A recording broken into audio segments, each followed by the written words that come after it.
Hello po, kumusta po? Ito po muli si Andrew Chua ng High Pressure Game Farm. Kumusta po kayong lahat?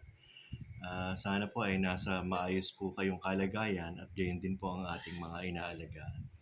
Meron po tayong katanungan galing sa kaibigan natin na si Yon na ang tanong anong magandang pangturok sa 4 months na stag na manok pampabuka ng katawan? Actually po, wala naman pong injection or wala pong gamot na nagsasabi po na ibigay nyo 'to, bubuka ang katawan. Meron po yung mga amino acid na pampaganda po ng muscle, pampa-develop ng muscle. Pero there is no such thing as medicine or supplements na pampabuka ng katawan.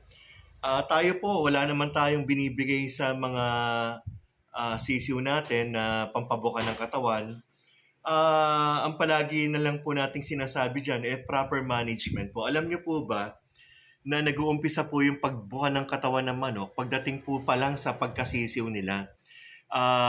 Wala pong pinagkaibahan sa mga anak natin na bata eh. If our children grew up with a healthy body, they will definitely have a healthy body until they gets older. Pero kung ang mga bata po payat ng bata, there is a possibility na yung mga katawan po nila payat po hanggang sa lumaki sila. Kailangan po proper management. Mas maganda po sana na lalo doon sa mga nagbe-breed na meron pong malaking paglalagyan ng mga sisiw para po hindi po sila magsama-sama na maiwasan po na magkasakit po silang lahat. As you can see, doon sa mga malalaking farm, talagang ang mga anong tawag dito? Barn nila, ilalagyan na ng sisiw, malalaki po talaga, no? For them to be able na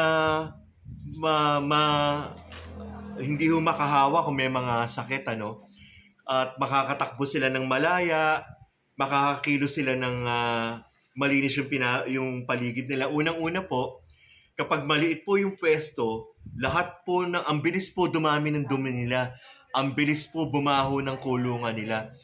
Whereas doon sa malalaki pong lugar, malalaking barn or brooder, matagal po maipon ang dumi nila at ang amoy dahil po malaki po yung kinikilusan. At mas madali po maglinis sa malalaking lalagyan po kaya sa maliliit. Sa maliliit po, katulad sa mga kulungan, andyan yung magbabrush ka pa ng sahig nila. Hindi po katulad doon sa malalaking barn or brooder na sementado po, tapos may ipa po or meron pong nakalagay na kusot ng kahoy. Mas madali po linisin yun dahil po nawawalis po natin yun eh. Kaya mas madali po malinis yun at hindi na po natin kailangan magbasa doon dahil nga po mawawalis po at makukudkud natin ng freely o ng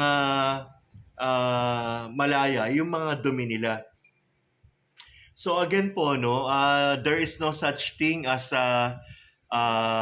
vitamins na injectables na sasabihin na pampabuka. Wala pong ganun, tataba, ayan. Kasi po, iba po yung iba po yung bumuka at sa tataba. Kasi po, kapag po payat yung manok, wala ho tayong mapapabuka dahil payat po yun eh.